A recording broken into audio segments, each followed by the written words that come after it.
سبحان ربي حين جعل الأرض فراشا والسماء بناء، جعل الأرض بساطا وجها يخضر صباحا ومساء، واكتسى الوجه من الحسن البهيج، وتوالى الخير في ركب الحجيج حينما سمعوا النداء. ولربها عنت الوجوه تريد بعضا من سناه، خشعت قلوب الذاكرين تعفرت كل الجباه، وهناك كم تاق الفؤاد إلى الصلاة إلى الحياة. وطهر بيتي.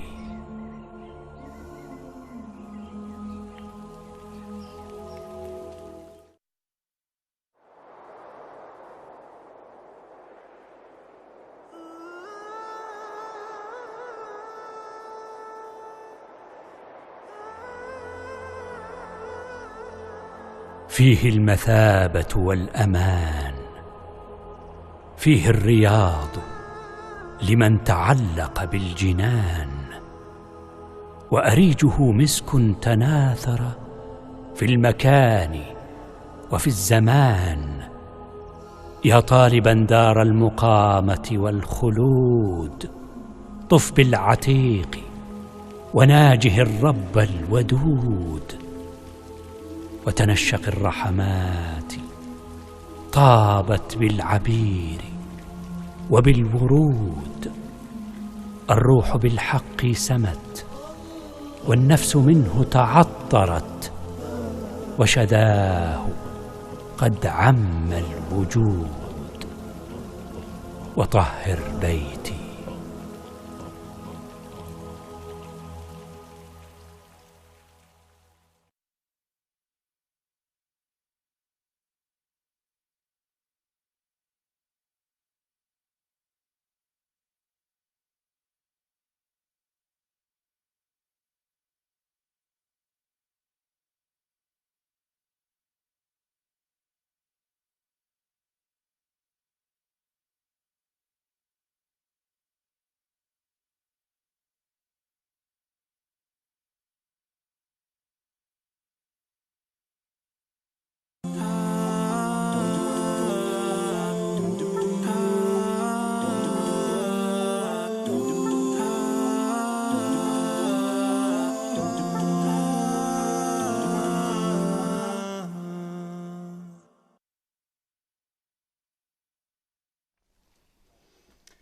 Assalamu alaikum wa rahmatullahi wa barakatuh, and welcome to Friday's episode of Ask Eman, where we're going to be here for the next hour to take your questions about your life as a Muslim, get them answered for you authentically according to the Quran and Sunnah, inshallah. So over the next hour, stay tuned with us. Give us a call if you have any questions on 0203 515 0769. If you'd like to send your questions to our WhatsApp number, email address, or if you're tuned in on Facebook, you'll find all the details you need coming and going at the bottom left side of your screen throughout the show. So I'll be your host for today, and joining us is Imam Wasim Kempson. Assalamu alaikum, Shaykh. How are you today? Wa alaikum salam wa rahmatullahi wa barakatuh. Very well. How are you? Yeah, alhamdulillah, Shaykh. Jazakallah khair for asking. Barakallah. We'd like to start the show with a small reminder, Shaykh, as usual, and then we can get started with some questions, inshallah. Bismillah ar-Rahman ar-Rahim. Alhamdulillah Rabbil Alameen. Wassalatu wassalamu ala ashraf al-anbiya wa sayyid al-mursaleen wa ala alihi wa sahbihi ajma'in. All praise belongs to Allah, and may the peace and blessings of Allah subhanahu wa ta'ala be upon his final messenger Muhammad sallallahu alayhi wa sallam. Assalamu alaikum wa rahmatullahi wa barakatuh. My dear brothers and sisters and viewers at home, I ask Allah subhanahu wa ta'ala to bless you all and have mercy upon us all. Allahumma ameen. And seeing that this is Friday and we're coming towards the end of a Friday, it's a blessed day for us. We know that Rasulullah sallallahu alayhi wa sallam said that there is an hour on Friday that if a Muslim makes dua during that particular time, that Allah tabarak wa ta'ala insha'Allah will answer their dua. And this is the last hour of, or the last time on a Friday after Asr. So seeing that the time could be now, I would recommend all my brothers and sisters to make and supplicate dua for anything that they like. Don't restrict it to anything in particular. But may Allah subhanahu wa ta'ala grant us all goodness in this dunya and in the akhirah. Ameen. Thank you, Shaykh. So, Shaykh, we're approaching the month of Dhul Hijjah now, so it's a good season, inshallah, for worship and for the Muslim. So, what we speak about Ramadan, preparing for Ramadan. How should we be now feeling, now coming to the close of Shawwal, and Dhul Hijjah being in a month's time, inshallah? Yeah, so the significance of Dhul Hijjah in the lives of many Muslims isn't given it's the value that it should, really, to be honest. Those who are not performing Hajj, it kind of comes and goes. It's the smaller Eid for many.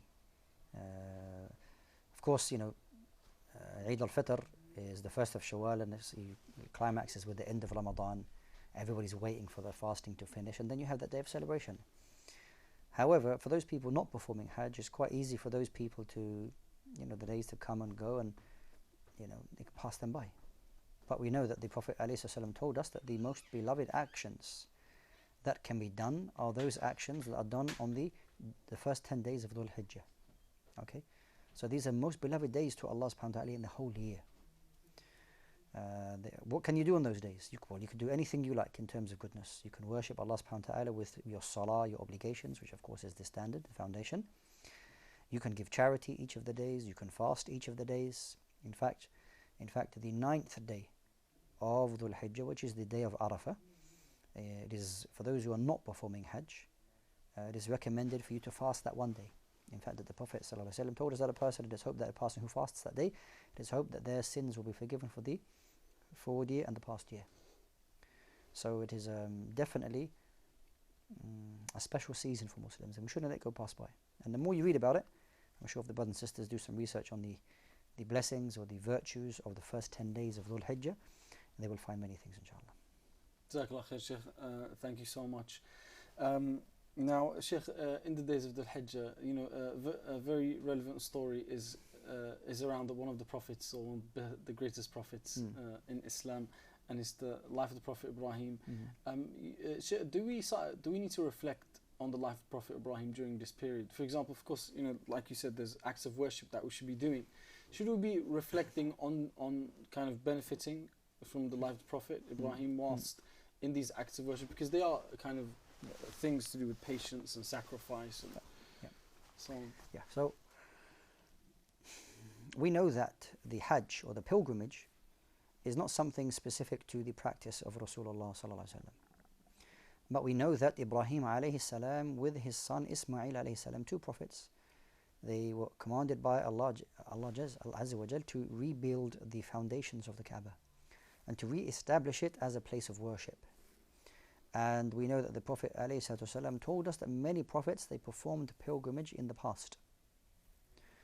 So the more you know about the story of Ibrahim ﷺ, the sacrifice and so on, the more you know about the fact that the Prophet ﷺ, even the Quran, فَاتَّبِعُوا مِلَّةَ إِبْرَاهِيمَ حَنِيفًا, follow the way, the religion of Ibrahim ﷺ, who is the father of all the prophets, Abul Anbiya, all the prophets, meaning who came after him alayhi salam, because we know all the prophets either came through the descendants of Ishaq or Ismail alayhi salam.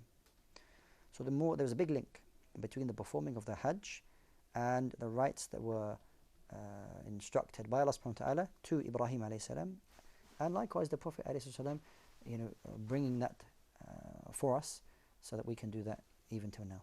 Allahu Akbar. Thank you, Shaykh. Our next question is from our WhatsApp, and the question is it a sin for someone to mention a gift they gave to you or favor they done for you during an argument? Okay, so when a person gives a gift, they should give it for the sake of Allah subhanahu wa ta'ala, and shouldn't want anything back from that. Okay, it's when you give a gift, you shouldn't use that or some form of leverage over another person, that you've done them a favor. The gift was from yourself. They never asked for that particular gift that you gave to them. Rather, it was out of love for that person, or wanting some good for that person, and seeking Allah subhanahu wa ta'ala's reward. In fact, Allah subhanahu wa ta'ala tells us in the Quran, "O you believe, لا تبطلوا صدقاتكم بالمن والأذى," that do not destroy your sadaqah or the good deeds that you do. And the person says, this is talking about sadaqah, I'm talking about gifts. Regardless, if you give something to somebody, whether your intention is sadaqah or a gift, and you're having an argument with them, it is not for you to say what I did for you. Okay, this is not, you may destroy the goodness that you've done for that, for that particular good deed. But rather try to, you could say, for example, it really depends on the dynamic of the argument. If the person's saying that you don't do anything for me, you don't like me, and things like that, you may say, for example, that there were times I gave gifts to you because you want to show that you do love them, right? That you have feelings for them, and it's not as though you don't care about them. If that is the intention, it's not out of you boasting what you gave to them, but really a reminder that this is a proof that I do have feelings for you, that my good friend, I want to support you. Then in that situation, you're not kind of looking down upon the person about what you gave to them. But if you're using and utilizing as, look what I do for you, you do nothing for me, then of course that's not allowed. I hope the difference is clear between the two, inshallah. Yes, Shaykh. Yeah. Thank you so much. That brings us to the end of this part of our show. We're going to take a short break as usual, inshallah, and then we'll be back for the next part after the break. So once we're back, for everyone who has any questions, if you're tuned in and maybe you have questions around the month of Dhul Hijjah or anything else, then when we're back, you're able to give us a call on the usual number. That's 0203 515 0769. For now, stay tuned. Wassalamu alaikum wa rahmatullah.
Assalamu alaikum wa rahmatullahi wa barakatuh. Welcome back to Friday's episode of Ask Eman. We're going to continue with our show now. So if you have any questions, brothers and sisters, do get in contact, inshallah. If you're watching along on YouTube, you're able to leave your questions at the comment section, and we'll put those forward to the Shaykh as well, inshallah. Our next question, Shaykh, is from WhatsApp. First of all, welcome back after the break, Shaykh. How does one balance loving your brother, loving for your brother what you love for yourself, with the want and desire to be different, like Sulaiman alayhi salam? Does that make sense, Shaykh? I can comment on the hadith, I'm not sure. Yeah. Okay, so the Prophet alayhi salam told us that from the matters which will allow us to perfect our iman is that you will sacrifice what you love for yourself, and you'll give it to somebody else. And this is something that Allah subhanahu wa ta'ala mentions concerning the Ansar and the Muhajirin in the Quran. وَيُؤْثِرُونَ عَلَىٰ أَنفُسِهِمْ. That will make a sacrifice for themselves, وَلَوْ كَانَ بِهِمْ خَصَاصًا. Even as a loss, they will make that sacrifice for their fellow brother or their fellow sister. And that's not easy to do. What is easy to do is that if you come across something that's in your possession, for you to keep it and utilize it, whether you need it now, whether you need it later.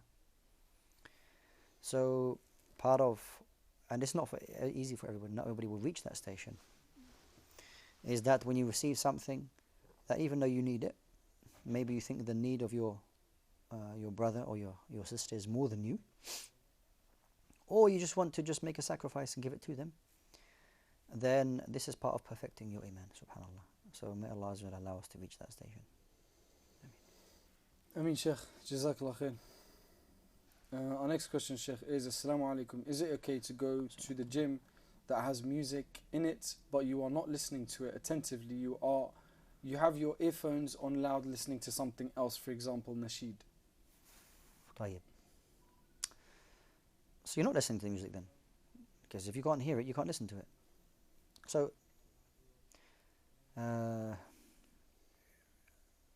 being fit as a Muslim is very important, okay? And it's important that the environment you go to is something which is permissible for us as Muslims. If you deem music to be haram, which is the vast majority of scholars, but you go there and people are going to be dressed appropriately, and you can put some earphones on, which keep the sound out completely, and then you listen to a halal nasheed, then khair inshallah. It would be kind of defeating the object that if you don't want to listen to music, but then you listen to a music nasheed. Yes. What's the difference really? But if you listen to something which is permissible, then okay, inshallah ta'ala. Try to choose your times appropriately when you go, to minimize potential fitna that you may come across.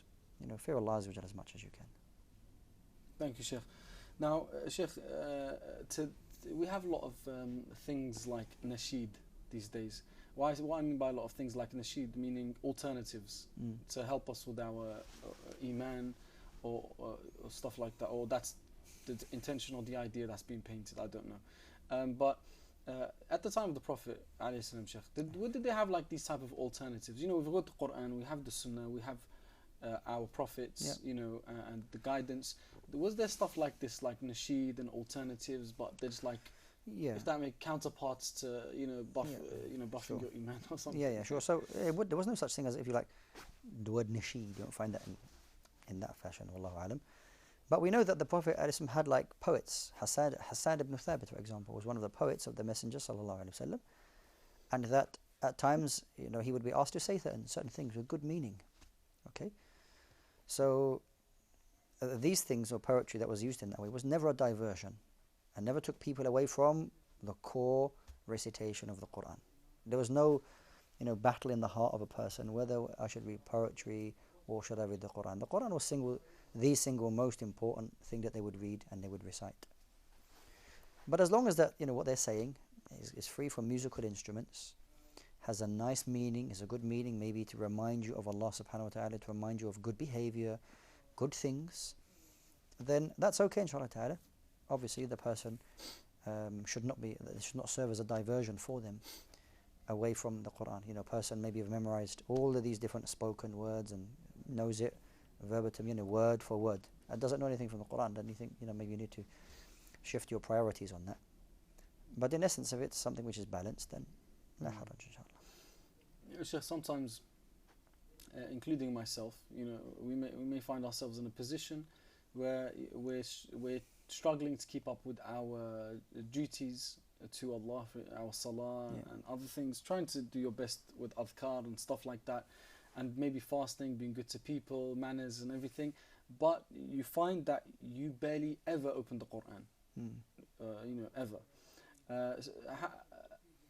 This state, how should the Muslim understand this state, that that you're struggling, you're doing your best, but then you have the very source of what you should be connected with, you're quite distant from.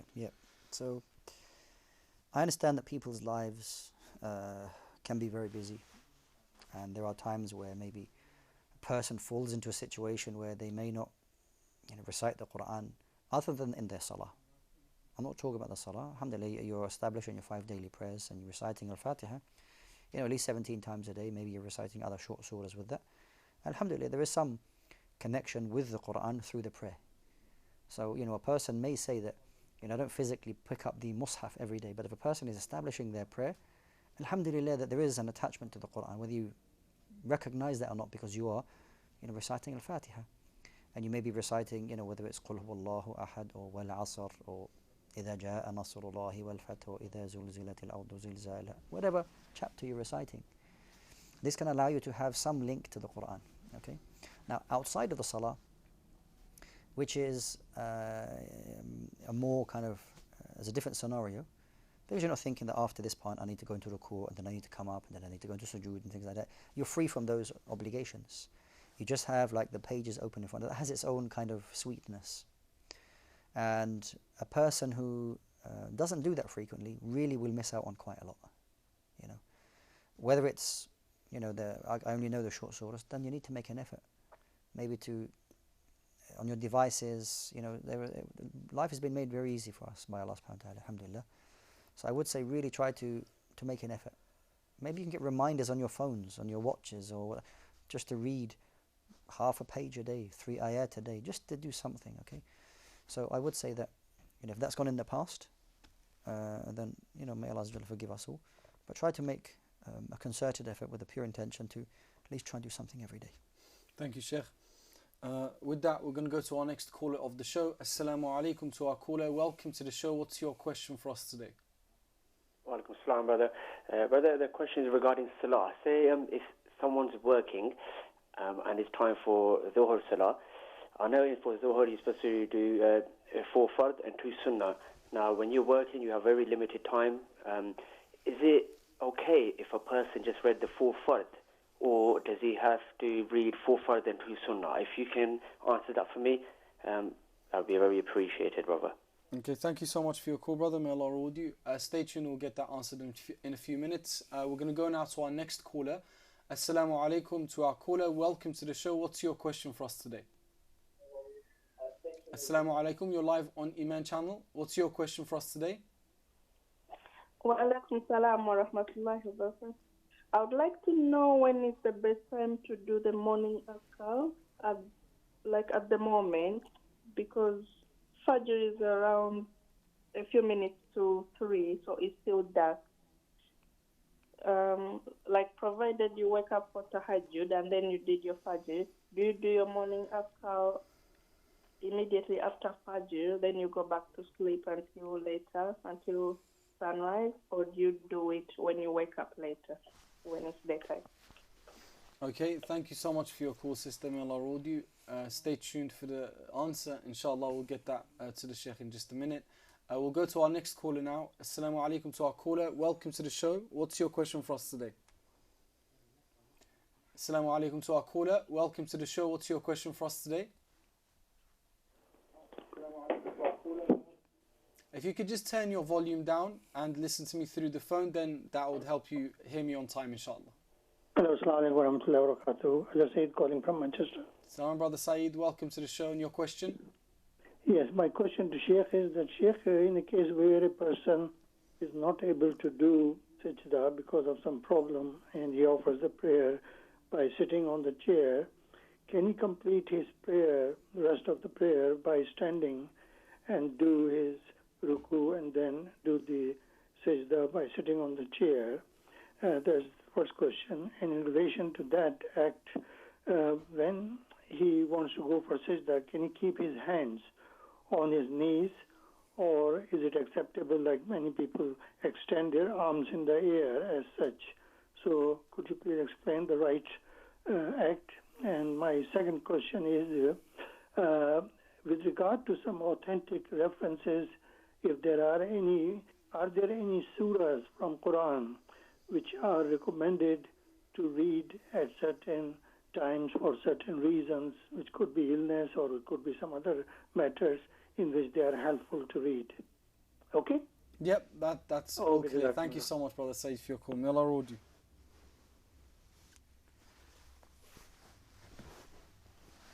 Okay, I believe, Shaykh, that brings us to our break. Inshallah. So we're going to take a break and then come back to the questions. Thank you so much to everyone who's tuned in so far and to our callers as well.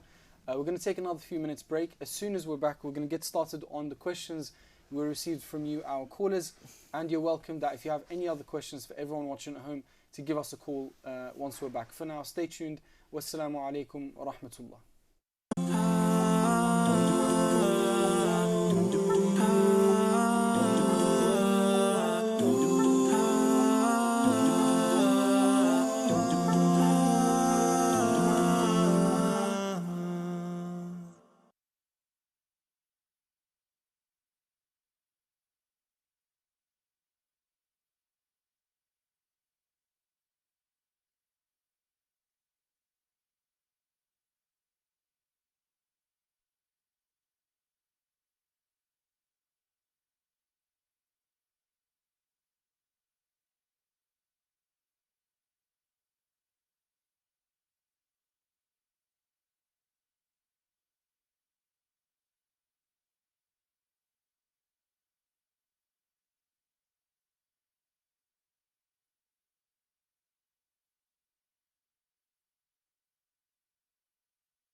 Assalamu alaikum wa rahmatullah. Welcome back to today's Ask Eman show. We're going to be here for another 30 minutes, inshallah. So if you have any questions, brothers and sisters, give us a call.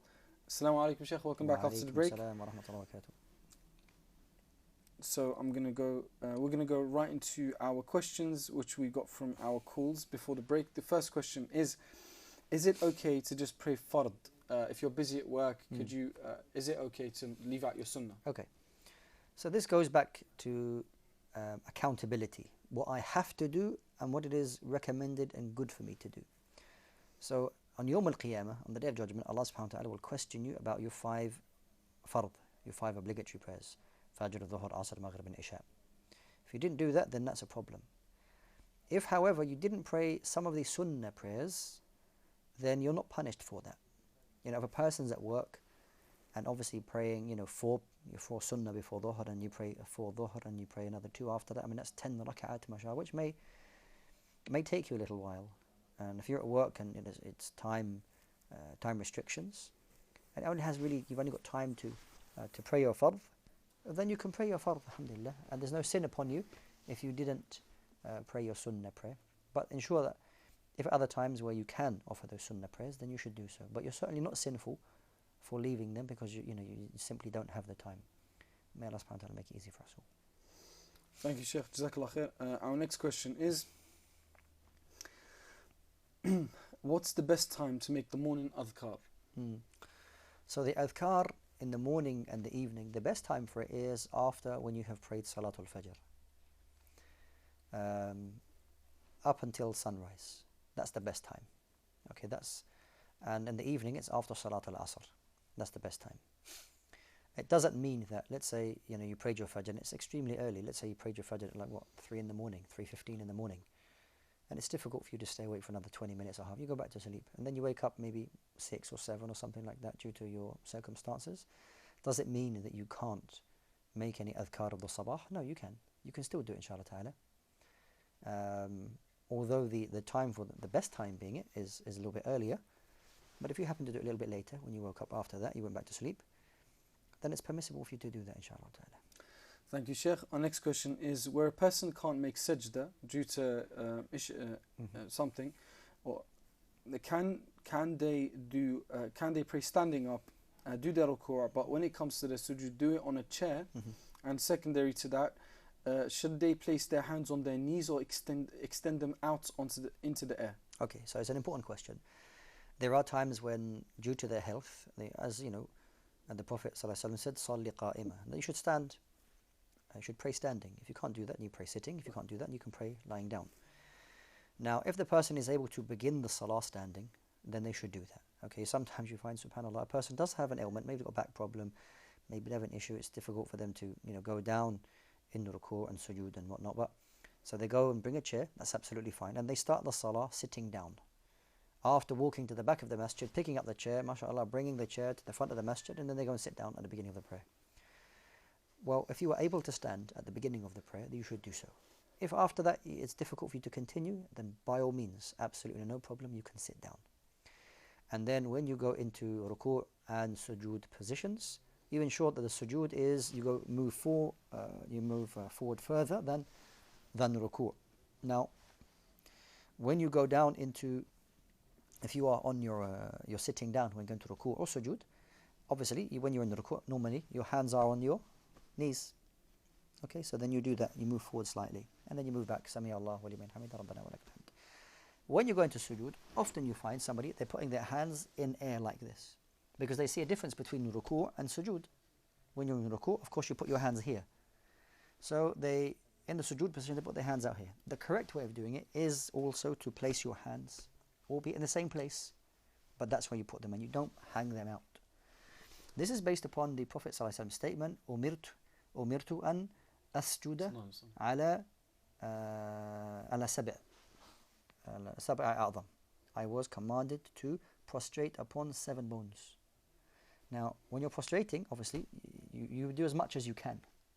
Your knees can't touch the floor, but your hands can push down on something, albeit your knees. So the correct position is you place your hands on your knees while you're going to sujood. Wallah. And leaving it out like this is not correct. Allah knows best. Thank you, Shaykh. Jazakallah khair. Our next question is, are there any surah from the Quran which are recommended to read for specific reasons or have specific benefits Yeah. etc.? Yeah, okay, so this is, the answer can be quite a long answer actually, but you know, the Prophet ﷺ told us that one of the names of Al-Fatiha is Ash-Shifa, is a cure. So if a person is feeling any pain, that they can use their hand and place it on the area of where they're feeling any pain, wherever they may be in their body, hold their right hand there, and you can say Bismillah, Bismillah, Bismillah, and then you can recite Surah Al-Fatiha, seeking Allah subhanahu wa ta'ala's shifa through that. Okay, so that's one occasion when you can do that. Even if you've got a headache, okay, you place your hand here before you run to the tablets, you know, for the painkillers. Go to Allah subhanahu wa ta'ala first. Place your hands here, recite Al-Fatiha, okay, and seeking Allah Azza wa Jalla's cure. Also, Ayat al-Kursi, it's not obviously a surah, but it's a chapter in the Quran, where it's recommended for a person to recite that before they sleep. The Prophet ﷺ said that a person recites that before they sleep, that the shaitan will not be able to harm them until the morning. Also, for one to recite the last two verses of Surah Al-Baqarah before they sleep, that's also recommended. Also to recite Surah Al-Mulk before they go to sleep, inshallah ta'ala, as that will inshallah ta'ala help or protect them from the punishment of the grave. These are some examples. It should also be known that there are some weak ahadith, weak narrations concerning this chapter is to be recited if you want to increase in wealth. This chapter is to be recited, or these ayat are to be recited if you want to be granted a child and things like that. It's very important that any ahadith that are mentioned concerning the virtues of any chapters are deemed to be authentic, sahih, okay? Because there are some weak hadith concerning this issue. Wallahu a'lam. Thank you, Shaykh. There's things, Shaykh, that are said about Surah Yasin. I've heard it for many reasons, for different reasons. Is this true? Does Surah Yasin carry any benefits of reading? Yeah, so there's a hadith which is in Sunan Abi Dawud that the Prophet ﷺ said, "Iqra'u ala mawtakum Yasin," that you read upon your deceased the Surah of Yasin. The hadith is, a lot of the ulama have spoken about the authenticity of the hadith. Some of them have deemed it to be acceptable, and some of them, a lot of them, have deemed it to be a weak hadith.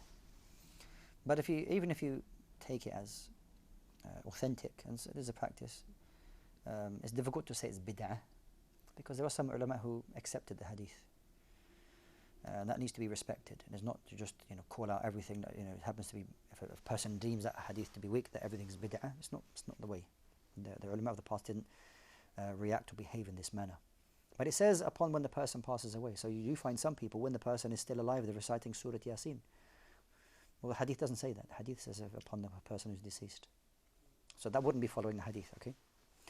So what seems to be, not dismissing the other view, but maybe the hadith is weak. Allah knows best. So the practice, there are other things that you can do for maybe the person who is maybe coming close to the death, to remind them to say La ilaha illallah, to have hope in Allah subhanahu wa ta'ala. Allah knows best. Thank you, Shaykh. Is it correct to think, Shaykh, that for example, you said that if you're unwell or if something's hurting, you place your hand on it and read Surah Al-Fatiha? Yep. Is it correct to think that for someone to feel that I can't do things like that because I'm very sinful and I'm not close enough to Allah, so this isn't going to work? If I was close to Allah, it's going to work. Yeah, but does that make sense, Shaykh? Yeah, it's a very good question actually, mashallah. And it leads on to a very important topic, and it's a form of ruqyah. Okay, ruqyah is essentially to recite Quran on yourself, on somebody, with the view of, with the intention of seeking a cure from Allah subhanahu wa ta'ala. We know the hadith in which one of the companions read upon a sick person who was poisoned, and Allah cured that person by they was reciting Surah Al-Fatiha a number of times. وهذا ثبت. It's something established in the Sunnah. Okay. Now, it is a practice which we should get used to. Performing ruqyah and seeking Allah Azza wa Jal's shifa and help on all matters. And it shouldn't be a matter which we should be always relying on other people. So the best way of doing things, and it's a long discussion today, maybe we don't have time to go into it, but with regards to illnesses and whatnot, and doing it yourself is better. And don't think that you're too sinful. Don't restrict Allah Azza wa Jalla's mercy. Don't think that Allah Azza wa Jalla won't forgive you. If you're sincere, Allah subhanahu wa ta'ala of course can forgive you. So you should, in fact, لا تقنطوا من رحمة الله. Do not, give up. Be in a state of despair regarding Allah's mercy, regardless of what you've done in the past. Be sincere, be repentant, and recite those verses. Maybe Allah subhanahu wa ta'ala may cure you. Cure you. Yes, I said cure you, not kill you. Sorry, cure you. You said cure, you should have. Khair, inshallah. I thought maybe I said it wrong. Maybe the viewers misheard me, but I said cure. No.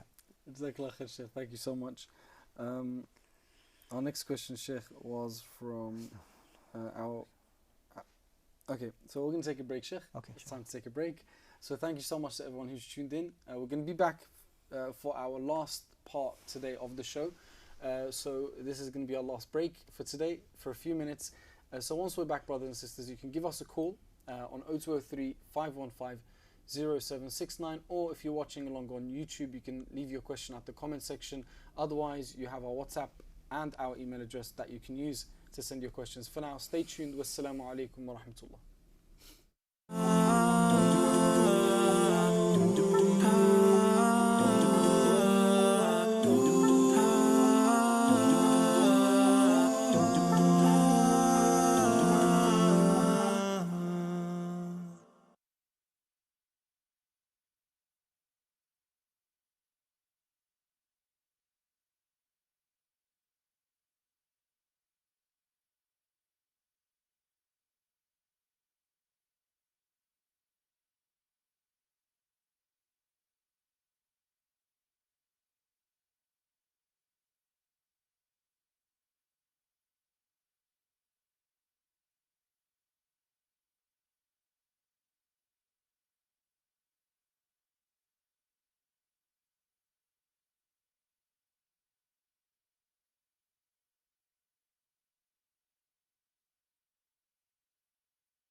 Assalamu alaikum wa rahmatullahi wa barakatuh. Welcome back to Ask Eman's Friday show. We're going to be here live for another 10 minutes, inshallah, for everyone watching at home.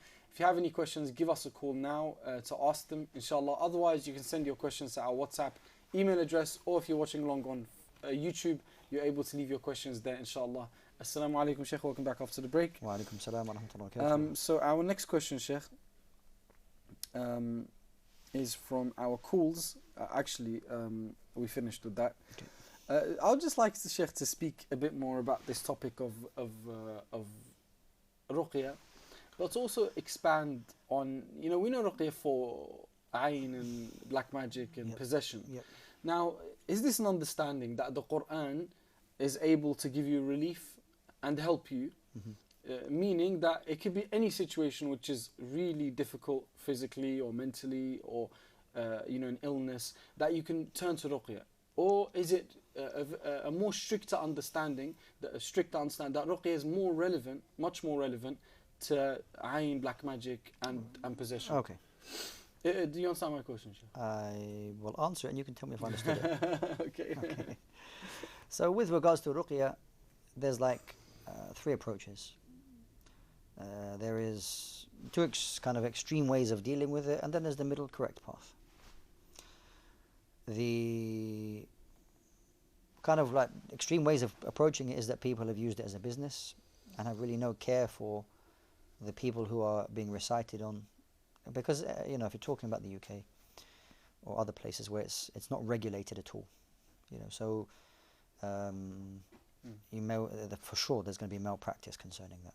It's like medicine, for example, in the UK, the English and Wales, that if somebody has foul play with, they can take their license away. You can't practice medicine anywhere. There's a regulating body concerning that. With regards to ruqya, there's no such thing. So then, no doubt, there's malpractice, foul practice, no doubt. And then there are people who have gone to the extreme that it's the be all and end all. That's it. You have, it's not necessarily a money thing, but they've have issues concerning how it's done. Now, you mentioned three things with regards to cure, with regards to ailments and illnesses, and then there's ayn, and also there's possession. All of these things require an element of knowledge, and experience, theory and practice, and it's not something that should be read in books. You don't just start reading things in books and then just start practicing it. You can cause a lot of harm. Even though you may have done a lot of reading, but you lack experience, you can cause harm, you can hurt people, you may be misdiagnosing people, and there's a lot of problems from that. So what I would say is that the middle path is that if we can affirm that there are knowledgeable people concerning this area of knowledge, that do have extensive experience, that can give their feedback concerning these issues. Now, with each of those, with regards to seeking a cure if a person is ill, that's found in Sunnah.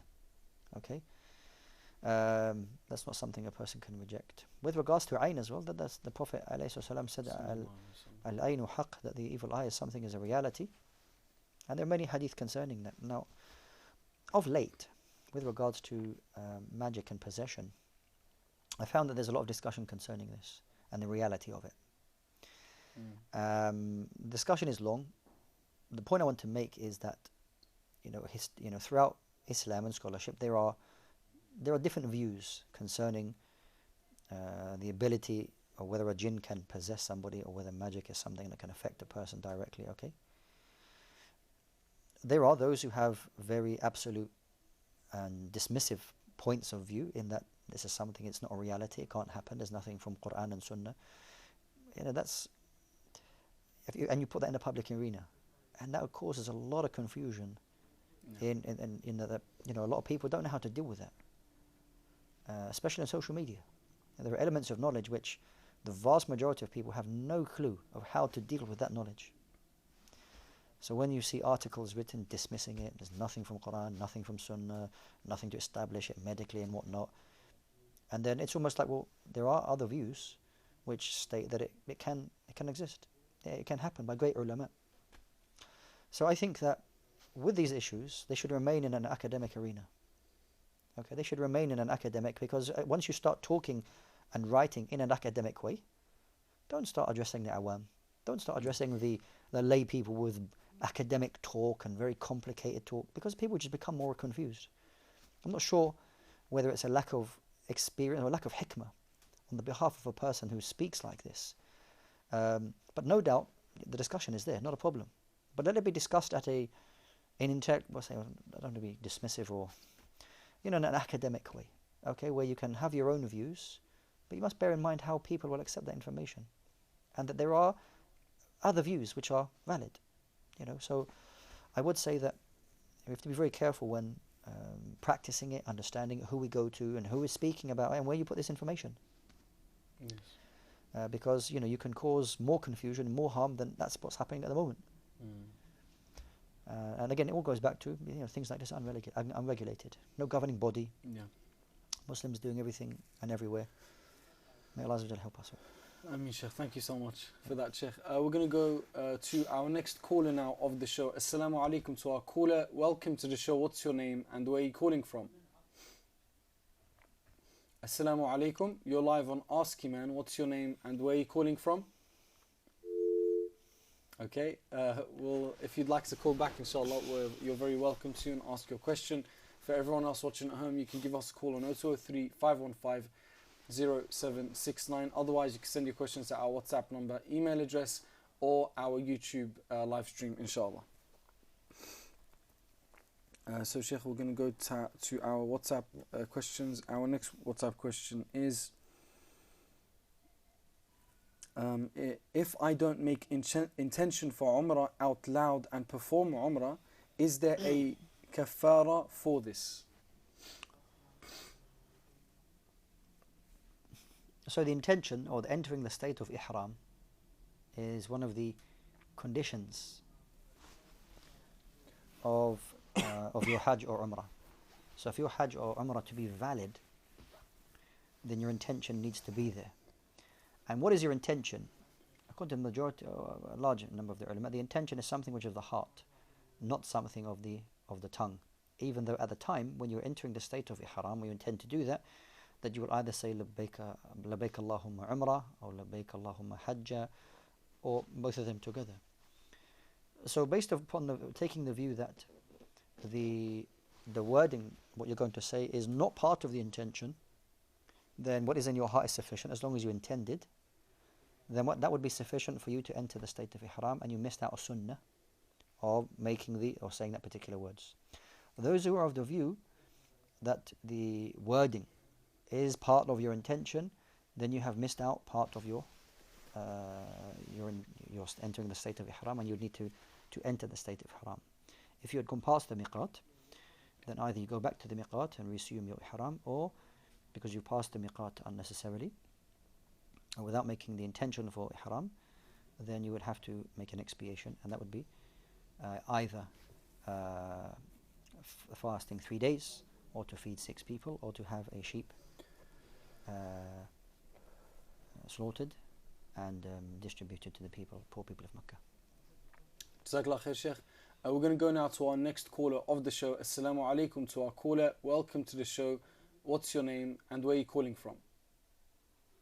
Assalamu alaikum to our caller. Welcome to the show. What's your name and where are you calling from? Assalamu alaikum wa rahmatullahi wa barakatuh to yourself and Shaykh Wasim Kempson. Welcome to the show, brother. How are you today? Alhamdulillah, how are you both? Alhamdulillah, very well. Jazakallah khair. And your question? My mother-in-law, who is 72 years old, yes. After 3 months after the death of her husband, she went to the condolence of one of her close relatives' death. So the question is that what is the exact iddah for a 72 years old lady, and if she was within the iddah period, does she now have to pay any kind of kafara or istighfar? Yeah, it's clear. Yep.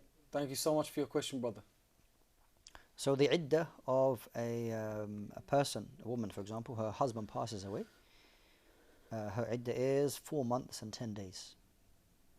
Now, through that period of time, regardless of age, that she should stay at the marital home, and if tries to stay at the home as much as she can. If she needs to go out for a reason, that is permissible for her to do that, but to to not stay out late, not to depending on your age, not that you might wear makeup and things. You shouldn't do that. Wear perfume and things like that. There's nothing upon the sister. There's no excuse me. There's no sin upon her. There's no need for her to make any expiation for that. And Allah is best. Thank you, Shaykh. Our next question is from WhatsApp, Shaykh. And the question is, Assalamu alaikum, does English only translation of the Quran with no Arabic text have the same ruling as a mushaf? Jazakallah khair.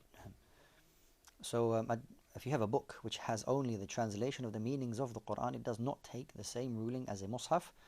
Therefore, if you touched it without wudu, it's not a problem. Even if you have a book like it has the Quranic text and also other text, if that text is more than the mushaf, again it wouldn't take the ruling of a mushaf, only the pure mushaf, which has mostly Quran. Wallahu a'lam. Thank you, Shaykh. That brings us to the end of our show. I'd like to thank you for joining us today, Shaykh. May Allah reward you. Thank you to everyone who's tuned in today. We're going to be back tomorrow, inshallah, for our late Ask Eman late night at 10 o'clock. Until then, Assalamu alaikum wa rahmatullah.